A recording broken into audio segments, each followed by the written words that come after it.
సోదరులందరికీ కూడా నా యొక్క హృదయపూర్వక నమస్కారం. ఒకప్పుడు మహిళ అంటే వంటింటి కుందేలు. మరి ఏదైనా చెయ్యాలి అంటే భర్త అనుమతితోటో అత్తామామల అనుమతితోటో చేయాల్సిన పరిస్థితి ఉండే. ఆ రోజు వండి పెట్టడం, ఇంట్లో వరకే చూసుకోవడం తప్పితే గడప దాటి బయటికి వచ్చినటువంటి సందర్భాలు లేవు. కానీ రాను రాను మారుతున్న సమాజంతో పాటు మరి మహిళల అవసరం కూడా కుటుంబంలో పెరిగింది. ఒక్క భర్త సంపాదిస్తే సరిపోదు, భర్తతో పాటుగా మహిళ కూడా సంపాదిస్తేనే కుటుంబం గడిచేటువంటి పరిస్థితికి వచ్చాము మనము.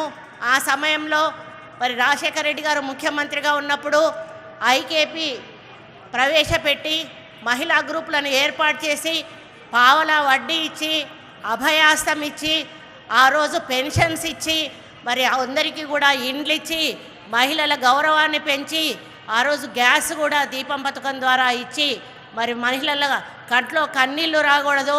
మహిళలు సంతోషంగా ఉన్నప్పుడే కుటుంబం సంతోషంగా ఉంటుంది, కుటుంబం సంతోషంగా ఉన్నప్పుడే మన సమాజం సంతోషంగా ఉంటుందని మరి ఇటువంటి కార్యక్రమాలు ప్రవేశపెట్టినటువంటి మొదటి వ్యక్తి ఎవరంటే మన వైఎస్ రాజశేఖర రెడ్డి గారు. ఆనాటి కాంగ్రెస్ ప్రభుత్వం మరి తెలంగాణ రావాలని తెలంగాణ కోసం పోరాటం చేసినప్పుడు మహిళలందరూ కూడా ఇళ్లల్లోంచి బయటకు వచ్చి బోనాలు, బతుకమ్మలు, వంట వార్పు, ధర్నాలు, రాస్తారోకోలు అన్నింటిల్లో కూడా మగవాళ్లతో సమానంగా తెలంగాణ పోరాటంలో భాగస్వాములు అయినారు.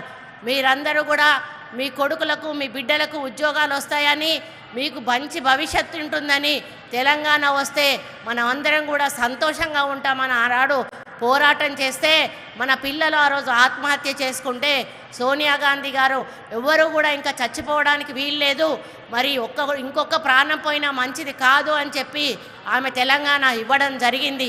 మహిళ అంటే సోనియా గాంధీ అని మనం గర్వంగా చెప్పుకోవాల్సిన అవసరం ఉందని నేను చెప్తా ఉన్నాను. యూపీఏ చైర్పర్సన్గా మహిళగా ఆమె ఎన్నో అభివృద్ధి సంక్షేమ కార్యక్రమాలు చేపట్టినటువంటి ఘనత కూడా సోనియా గాంధీ గారిదని తెలియజేస్తూ ఉన్నాను.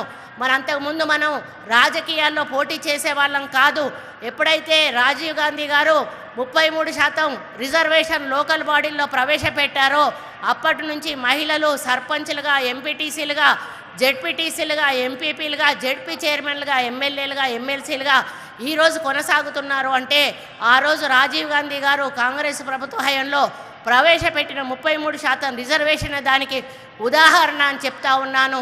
ఈరోజు ఆ 33% రిజర్వేషన్ ద్వారానే నేను ఎంపీగా ఎన్నికై ఈరోజు ఎమ్మెల్యేగా ఎన్నికై మంత్రిగా మీ ముందుకు వచ్చాను అంటే కాంగ్రెస్ పార్టీ పుణ్యమే అని చెప్పి నేను సగర్వంగా చెప్పుకుంటా ఉన్నాను. కాబట్టి ఏ తెలంగాణ అయితే మనం తెచ్చుకున్నామో, ఎంతో ఆశపడ్డాము, మన పిల్లల భవిష్యత్తులు బాగుపడతాయి, మనకి ఇండ్లు వస్తాయి, మన వ్యవసాయం పండుగ అవుతుంది, మరి మనకు అన్ని సౌకర్యాలు కలుగుతాయని. కానీ మన తెచ్చుకున్న తెలంగాణ రాబందుల చేతుల పాలైంది. ఈ మన భవిష్యత్ అంతా కూడా రాళ్ల పాలైంది. మన నోటికాడ బుక్కను ఎత్తుకపోయి మరి కనీసం మహిళలను కూడా గుర్తించకుండా పోయిన ప్రభుత్వం మహిళా మంత్రికి కూడా అవకాశం ఇవ్వకుండా మరి మహిళలను పూర్తిగా నిర్లక్ష్యం చేసిన ప్రభుత్వం ఏదైనా ఉంది అంటే అది కేసీఆర్ ప్రభుత్వం అని చెప్పాల్సిన అవసరం ఎంతైనా ఉంది. మరి ఈరోజు కేసీఆర్ బిడ్డ మాట్లాడుతుంది మహిళల గురించి. అమ్మ తల్లి, నువ్వు మరి కేసీఆర్ బిడ్డగా ఉన్నప్పుడు, నేను అందులో ఎమ్మెల్యేగా ఉన్నప్పుడు, మరి నాకు మంత్రి ఇయ్యనప్పుడు నీకు మహిళలు గుర్తుకు రాలేదా అని చెప్పి నేను అడుగుతా ఉన్నాను. ఈరోజు సమావేశాలు పెడతా ఉన్నారు, బీసీలు అంటా ఉన్నారు, జ్యోతిరావు పూలే అంటా ఉన్నారు, మరి ఇంకోటి అంటా ఉన్నారు. ఇవన్నీ కూడా 10 సంవత్సరాలు మీరు అధికారంలో ఉండి ఎలుగబెట్టింది ఏంటిది అని చెప్పి నేను అడుగుతా ఉన్నాను. ఈరోజు 100 రోజులు కూడా కాలేదు కాంగ్రెస్ పార్టీ అధికారంలో వచ్చి 6 గ్యారంటీలను అమలు చేసే దిశగా ప్రజాపాలన మీ ముందుకు తీసుకొచ్చి ఇప్పటికే 4-5 గ్యారంటీలను అమలు చేసి ఈరోజు ప్రజల్లో మెప్పు పొంది ఇంతమంది 1,00,000 మంది మహిళలను ఇక్కడ ఒక్క దగ్గరికి చేర్చింది అంటే ఈరోజు కాంగ్రెస్ పార్టీ ప్రవేశపెట్టిన 6 గ్యారంటీలోని నేను గర్వంగా చెప్తా ఉన్నాను. రేవంత్ రెడ్డి గారు మరి ఏదైతే సోనియా గాంధీ గారు, రాహుల్ గాంధీ గారు, ప్రియాంక గాంధీ గారు హామీలు ఇచ్చారో ఆ హామీలను అమలు చేసే దిశగా వారు ప్రభుత్వాన్ని ముందుకు నడుపుతూ అక్కా చెల్లెలకు నిన్న ఇండ్లు కూడా మంజూరు చేయడానికి కార్యక్రమం స్టార్ట్ చేసిన విషయం కూడా మీ అందరికీ కూడా తెలుసు. మరి ఇంకా మిగతా విషయాలన్నీ కూడా ముఖ్యమంత్రి గారు మాట్లాడతారు. మహిళగా నేను మీ అందరినీ కూడా ఒకటే విజ్ఞప్తి చేస్తూ ఉన్నాను. మన ప్రభుత్వం, కాంగ్రెస్ ప్రభుత్వం ఇక్కడ కేంద్రంలో ఉంటేనే మన మహిళలకు అన్ని విధాలుగా మంచి జరుగుతుంది. ఇప్పటికే తెలంగాణలో మహిళలు తలెత్తుకు తిరిగే విధంగా 100 రోజుల్లోనే కార్యక్రమాలు అమలు చేసి చూపించిన ఘనత మన రేవంత్ రెడ్డి గారిది. కాబట్టి ఇక ముందు కూడా మనం తలెత్తుకు తిరగాలంటే ఎల్లవేళ కాంగ్రెస్ పార్టీకి అండగా ఉండాల్సిన బాధ్యత మన మహిళలందరిది అని తెలియజేస్తా ఉన్నాను. గతంలో మన మొగుళ్ళని అడిగి, అంటే మన భర్తలను అడిగి మనం ఓటెవరికి వేయాలి అని చెప్పి ఆలోచించి వేసేవాళ్ళం. కానీ ఈరోజు అటువంటి పరిస్థితి లేదు. మీకు మీరుగా ఆలోచించి ఓటు వేసుకునేటువంటి ఆలోచన, ధైర్యం, స్థైర్యం మీలో ఉన్నది. కాబట్టి ఏ ప్రభుత్వం అధికారంలో ఉంటే బాగుంటుందో ఇప్పటికే మీకు అర్థమైంది.